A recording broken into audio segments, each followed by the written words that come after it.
Welcome to the Top 10 Gardener with Master Gardener Ken Lain.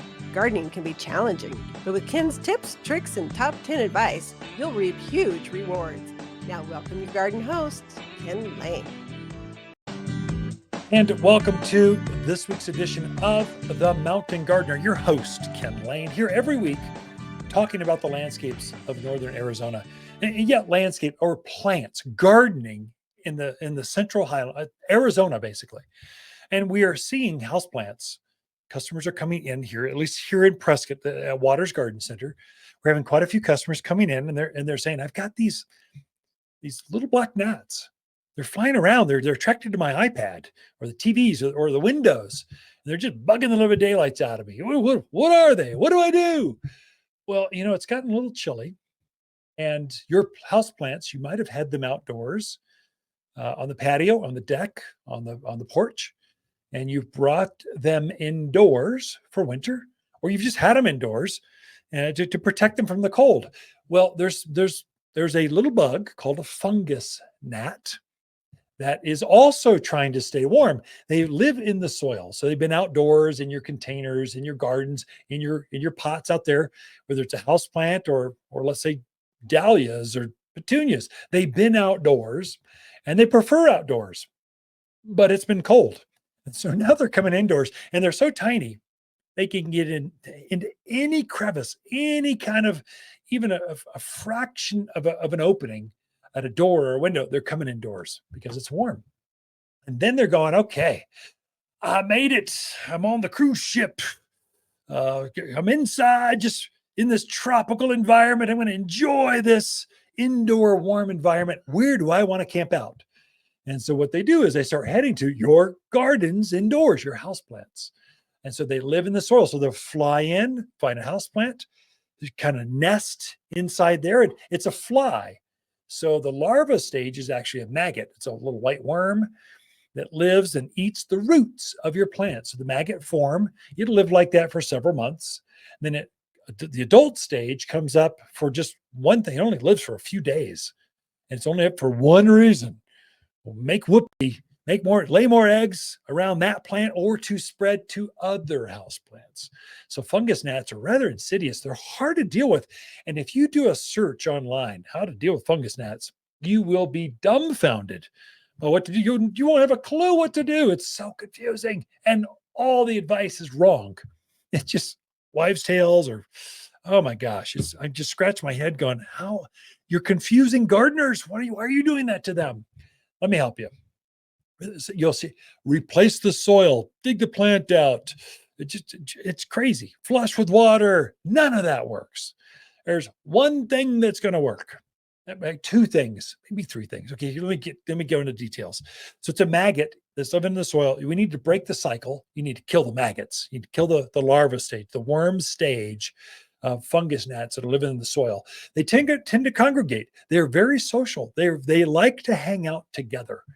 And so they'll be in one plant, typically in the living room or in that bedroom or in your dining, wherever it is. And so they'll be congregated. And then when they get too many of them, they'll kind of go, "Okay, well, let's go over there." And they'll pick another plant somewhere in that room and kind of spread. So they can actually infect all the house, all the plants in your yard, in your house, if you're not careful, they can spread and just infect everything. So you kind of want to get on this, kind of important. One thing you can do that's quick and easy, they make a fungus gnat trap. It's a little tiny square, maybe it's the size of a postcard. It's got yellow, typically it's yellow. It's got sticky on it. You put it on like a popsicle stick. You put that on there and then kind of put it down there and put it in the back side of that plant. And as they come up, fungus gnats are attracted to bright lights or bright things. And that's why they're attracted to your iPads. You go, "Oh, there's a light. I wonder if that's something."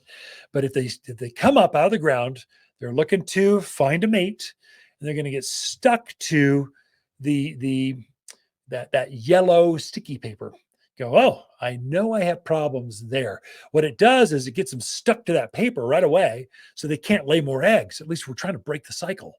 We still have another hundreds of larvae, the worms down in the soil. So we got to keep, that's kind of a maintenance thing. To permanently kill them, to get them out of there, we have a product here at the garden center called systemic granules. It's a granule. It looks like fertilizer. Basically, you spread it on top of the ground, you water it in, and as it releases and goes through the soil, it just it vaporizes, kills off all of the maggots. It's good for the houseplants too, because the plants will actually absorb some of the systemic granules, and it prevents mealy bugs and aphids and white flies, some other things that can get on the top growth.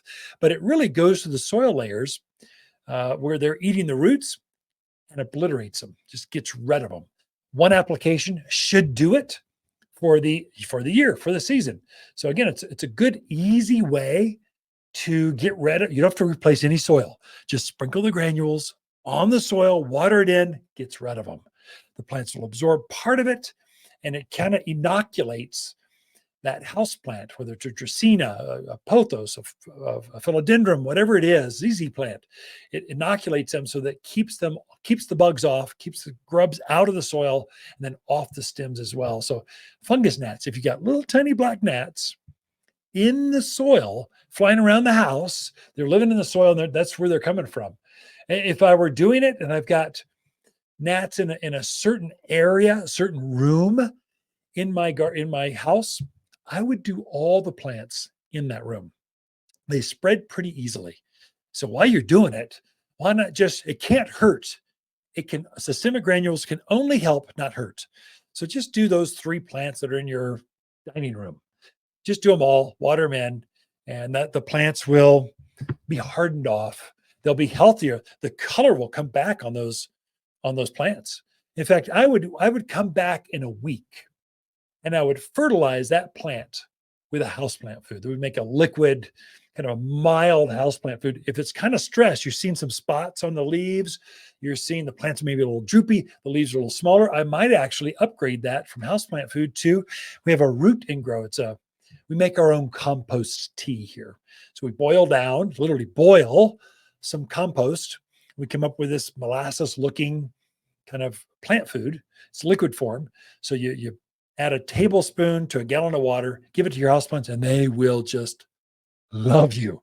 What that will do is it'll cause the plant to kind of increase roots, get a deeper color to the foliage. It'll help new growth. So help things recover. If you don't see a lot of stress, just your regular old houseplant food, that would be fine. The root and grow is kind of that compost tea. We created this for, I just transplanted just repotted my houseplant. It's going to help it get through the stress, help it root out. If I put a new tree out in the yard, it's going to help it root out and get stressed, get established, and kind of take off.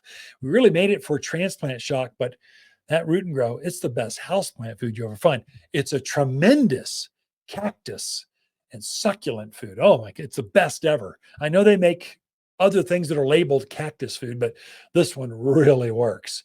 But those 2 things, systemic granules to get rid of the problem, then wait a few days, let it do its work, then come maybe the next time you're going to water that plant in 10, 14 days, then add that houseplant food or root and grow, and you will recover. Your fungus problems will be gone, and then your houseplants will be so happy. You'll probably find some of your blooming plants, your African violets, your lipstick plant, goldfish plants, they might even start blooming, because that pressure, when their roots are being eaten, they don't like that.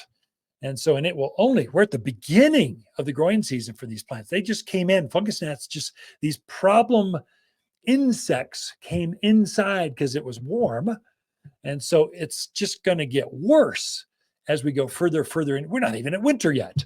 So as we get into winter, it can get out of hand if you're not careful. So fungus gnats, little tiny gnats, they live in a maggot stage. Their larva stage is a maggot in the soil. They physically eat the roots of your plants. That's their sustainability.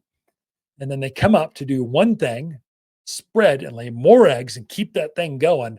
And you don't want any of that in your house. Okay, we got a lot in store for you. I got Lisa Watersland coming in with your garden questions. I sense there's a lot going on here. But first, we're going to take a break, pay a few bills, be right back after this. or luxurious evergreens in the yard, look no further than Waters. We have a luscious selection of evergreens that look their best in winter, so you can enjoy a beautiful landscape no matter the cold. Locally grown for stunning appearance and ability to thrive in cold weather. Perfect for that touch of luxury your neighbors are sure to be jealous of. Luxurious evergreens at Waters Garden Center in Prescott and watersgardencenter.com. Your one-stop shop for evergreens. Visit us today. You're listening to Garden Master Ken Lain, owner of Waters Garden Center in Prescott. Join his daily podcast for timely garden advice seasonally right for the gardens. Ken can be found throughout the week at Waters Garden Center in Prescott or through his website at top10gardener.com.